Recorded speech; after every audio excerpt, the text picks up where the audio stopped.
बरोबर आहे महाराज बोला महाराज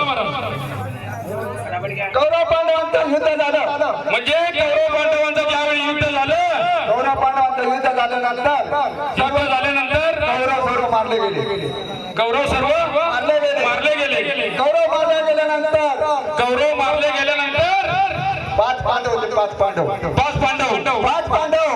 भगवान श्रीकृष्णाकडे गेले म्हणजे ते पाच पांडव भगवान श्रीकृष्णाकडे गेले आणि श्रीकृष्णाला बोलले की आमचा हा यज्ञ काय सफल होईना म्हणजे त्याला काहीतरी कारण असणार हो मग श्रीकृष्णाने असं सांगितलं काय सांगितलं श्रीकृष्णाला जर यज्ञ सफल होत नसेल तर अमुक गावामध्ये जा जर तुमचा यज्ञ जर सफल होत नसेल अमुक गावामध्ये जा अमुक गावामध्ये जा आणि त्या गावामध्ये जा त्या गावामध्ये धनगर आहे म्हणजे त्या अमुक गावामध्ये धनगर आहे त्या धनगराला घेऊन या त्या धनगराला घेऊन या म्हणजे त्या धनगराला त्या जंगलामधून घेऊन या का गावामधून घेऊन या गावामधून अमुक गावामधून घेऊन या घेऊन या म्हणल्यानंतर त्या पाच पांडवांमधला एक व्यक्ती कोण गेला होता म्हणजे त्या धनगराला आणण्यासाठी एक कोण गेला होता पाच पांडवांमधला एक कोण गेला होता एक कोण गेला होता त्याचं नाव सांगायचं कोणता त्या धनगराला कोणत्या गावातून आणला आणि त्या धनगराचं नाव काय हा त्या धनगर मनाचा प्रश्न असा आहे प्रभू रामचंद्र 14 वर्ष वनवास भोगला सगळ्यांनाच माहित आहे आणि रावणाचं युद्ध झालं रावणाचं युद्ध झालं युद्ध झालं ते पण सर्वांनाच माहित आहे रामाचं युद्ध झाल्यानंतर रावणाचं युद्ध झाल्यानंतर अयोध्या नगरीमध्ये प्रभू रामचंद्र आले अयोध्या नगरीमध्ये प्रभू रामचंद्र आले प्रभू रामचंद्र आल्यानंतर प्रभू रामचंद्रानं बांधव लक्ष्मणाला सांगितलं प्रभू बांधव लक्ष्मणा तू अयोध्या नगरीमध्ये जा आणि अयोध्यावासीची जी मागणी आहे त्या मागणी लिहून घेऊन ये मग त्या अयोध्यावासी प्रभू रामचंद्रापाशीच्या लक्ष्मणापाशी ज्या मागण्या लिहून दिल्या होत्या त्या मागण्या किती कोणत्या लिहून घेतल्या होत्या त्या कशा अनेक विचारा अजून एक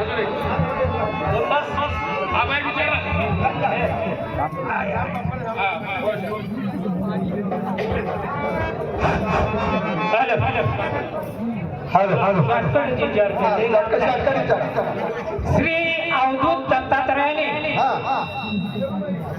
भक्त प्रल्हाद या कोणत्या धर्माचा उपदेश केला तो सांगायचा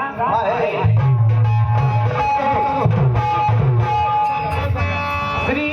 अवधूत दत्तात्रय याने भक्त प्रल्हादास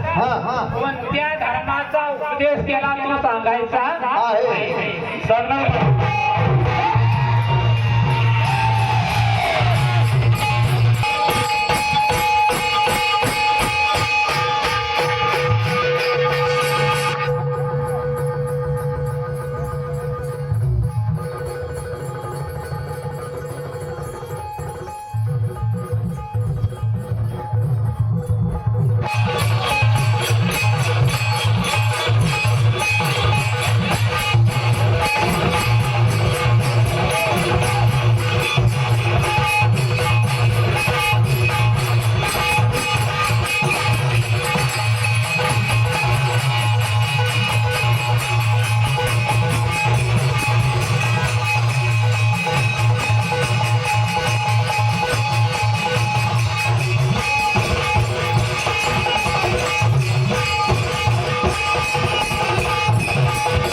इथं उपस्थित होते मंडळ आम्हाला बोलावून घेतं आणि तुम्हा सर्व रसिकांची सेवा करण्यासाठी मी परत एकदा आज इथं उपस्थित झाले. तर तुमच्या सर्वांची साथ मिळावी शेवटपर्यंत एवढीच अपेक्षा करते आणि कार्यक्रमाला सुरुवात करते. रसिक हो, असं म्हटलं जातं कोणतेही कार्य जर कसे दिवस न्यावायचं असेल, कोणतेही कार्य जर पूर्णत्वाकडे न्यावायचं असेल तर सर्वप्रथम आपल्याला आपला लाडका बाप्पा याचं स्तवन केल्याशिवाय, स्तुती केल्याशिवाय गत्यंतर उडत नाही बरं का. म्हणून तर आजचा आपला सोहळा अगदी निर्विघ्नपणे पार पडण्यासाठी आपणही आपल्या लाडक्या बाप्पाचं स्तवन करणं, स्तुती करणं अत्यंत गरजेचं आहे. चला तर मग सुरुवातीला त्या गणपती बाप्पाचं स्तवन करू, त्याची स्तुती करू आणि त्यानंतर खऱ्या रंगीत कार्यक्रमाला सुरुवात करूया. सुरुवातीला त्या गणपतीचा आगमन करूया. सगळ्यांचा एकदा माझ्यासोबत जोरदार आवाज आहे. गणपती बाप्पा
गणपतीचं आगमन झालं बरं का. आता गणपतीच्या पूजेला जाताना सखीची तयारी कुठपर्यंत झाली एकदा तिला विचारून बघते. सखी हो, गणपतीच्या पूजेला जायचं आहे. गणपती काय घेतलं? मी गणपतीच्या पूजेला जाताना पूजेचं ताट आणि नैवेद्य म्हणून उकडीचे मोदक घेतले. म्हणजे गणपती